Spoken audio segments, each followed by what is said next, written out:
Welcome to the channel, Gaming Army, and for those of you visiting us for the first time, welcome to you as well. Hopefully you stick around and maybe even decide to become part of the Sleepless Nights Gaming Army yourselves. Today's video is the next installment in the challenge series. So we hit the battlefield in the Stormcrow. It's the hero mech, the Stormcrow Lacerator. Now, some of you saw that opening montage and said, Juan, that doesn't look like much of a challenge. It looks like you were racking up the kills left and right. Well, that isn't the whole story. Trust me when I tell you, there were still plenty of matches like these. So sit back, relax, and enjoy this video, especially this next section of me getting my butt absolutely chomped on by all of the enemy teams. And for those of you unfamiliar with the challenge series, let me lay out the ground rules, as it were. So in the challenge series, I take a fresh mech to the battlefield, and that means it is stock loadout, no changes to the weapons or the mech itself, no consumables, and no skill points. So this is a pure vanilla experience in these mechs. Of course, the reason we are diving into the Stormcrow Lacerator hero mech is because right now, TGI is running the 2023 Big Beach Party. That is 2 full months of this event where you can earn loot bags and also rack up redemption points. At the end of this, you can use those redemption points to get your own hero mechs. One of each weight class with mech bay. So, I want to give you as much information about hero mechs as possible, and what better way to do it than to review a pure vanilla build. So let's roll up our sleeves and get into everything Stormcrow Lacerator related. And as we do this, I've got a couple of exciting domination drops coming your way in this video. That's going to play out in the background, giving you guys some extra eye candy and entertainment value as we do our deep dive on the Lacerator. And where I want to start my review of the Stormcrow Lacerator is taking a look at what you can expect when you buy this fresh from the store.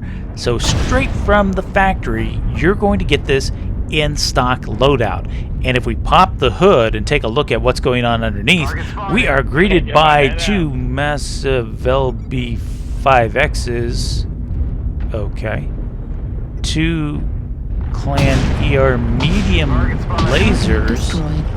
Well, there is 2 AMS pods with a ton of ammunition, and that gives us a whopping 22 alpha. Watch your back.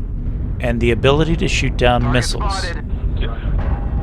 Oh boy, this could be a long review. The good news is we do have a top speed of 97.2 kph, and all of this is crammed into a 55-ton chassis, so take all the rest of this under advisement. So it would appear our initial offering is a bit underwhelming, to say the least. Another thing I want to draw your attention to, go back and check it again if you have to. You can rewind and pause. I will allow that. But take a look at the armor on this mech. Just be aware, in the stock loadout, you have a lot of back armor, maybe more than necessary. And you probably should transfer some of that to the front. Your front armor is pretty light, and there isn't a whole lot there to work with to begin with. So putting it on the back doesn't make a whole lot of sense. So that's probably one of the first changes that you'll want to make, and it is definitely something you want to pay attention to with this mech. This is not a stand and deliver type mech with massive alphas and massive armor for protection.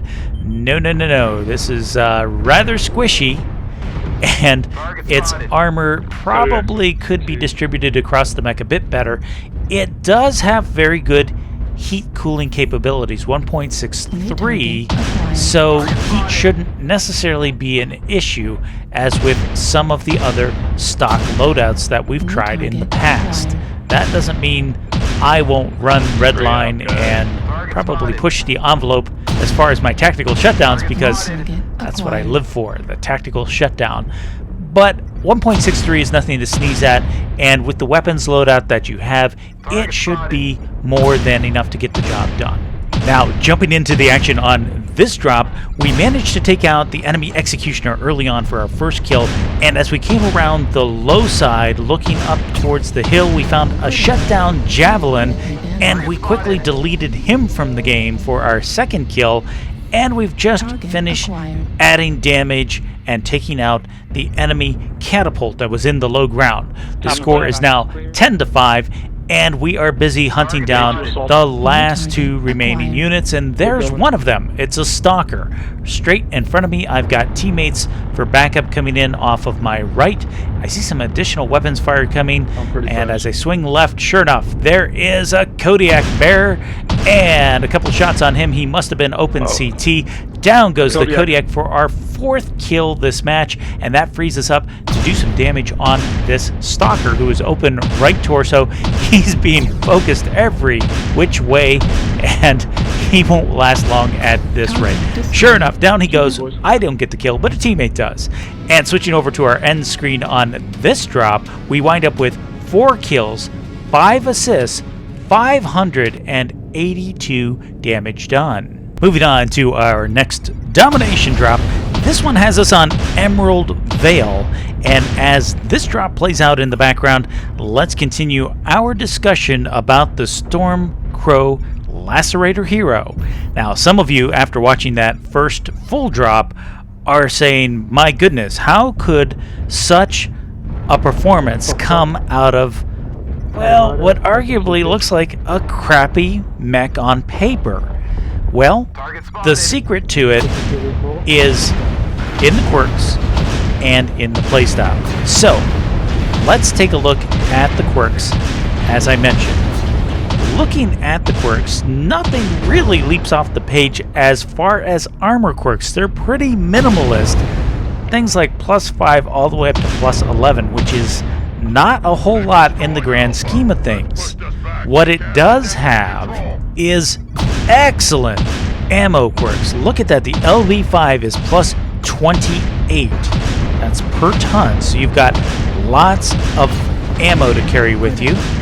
And then we look down at other things under the weapons. The LB spread is -25%. That means those shots are going to be clustered that much tighter, even at range.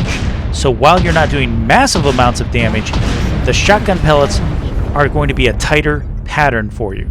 Your cooldown is -10%, and then you have a ballistic cooldown of -20%. All in all, you can cycle through your weapons very quickly, and that's what's allowing you to put out that type of damage. Now, in addition, in the quirks department, you've got the C-build bonus because, after all, this is a hero mech, so you get +30% to your C-build bonus at the end of the drop, and you also get an additional +2.5% to XP learned.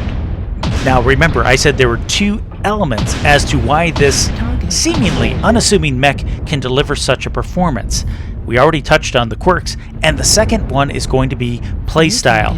This mech, the way it is set up, is a perfect support mech. And some of you are saying, well, Juan, what's a support mech? In MechWarrior Online Battlefield terms, what that really means is that you hide behind the assaults like a little schoolgirl. No, it's not quite that bad. Well, okay, maybe it is. But basically, you don't want to be directly challenging the enemy.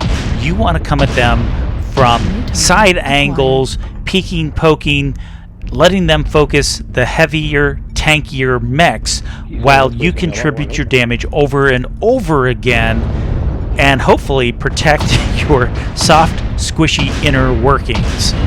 So that's where this mech is going to shine. If you can get into a position supporting all of your other teammates, but not necessarily directly taking a lot of damage from the enemies, you will do very well in this mech. There is a bit of a learning curve to getting that right, and that's probably going to be your biggest struggle with this mech, at least in vanilla format. And if all this information has been helpful to you, be sure to give the video a big thumbs up.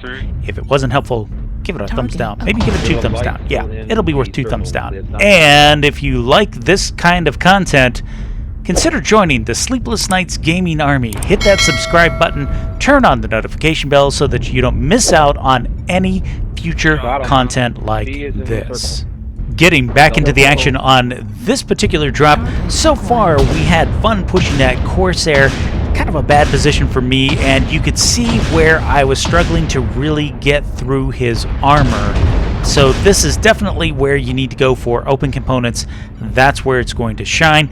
I rode the heat scale quite a bit, but I didn't do the tactical shutdown, which proves just how good the heat management is, and it will get better with skill points.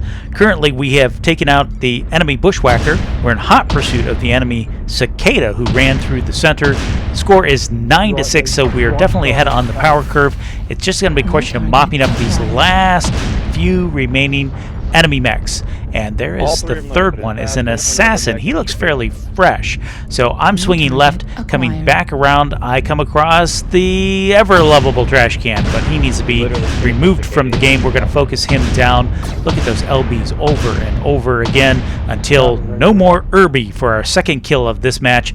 Pushing into the center a little further, we managed to come across the missing enemy Cicada. He was the one that I was going after to begin with. And yes, I know it. I shot him kind of center mass and probably should have been going after those legs a little bit sooner. So now we're going to focus legs. Unfortunately, a lot of my shots seem to be going past his legs or between his legs. There we go. We've legged him. We sweep the other leg, but that has delayed me enough to allow myself to be focused by this assassin, and he is really going to town on me. I was hurt to begin with, and he is making short work of me. So down I go. It's going to be up to my teammates to bring this one across the finish line, and our commando not only is legged, but that left leg, if he even brushes up against something, it probably is going to fall off the mech. The assassin is unaware of the commando's condition, and that allows the commando to get the kill, bringing this drop to a close. Switching over to our end screen on this one, we wound up with 3 kills, 6 assists, and yes, you saw that right, 798 damage done in a vanilla mech. Which is why this mech will earn a firm 2 turd out of 5 turd rating.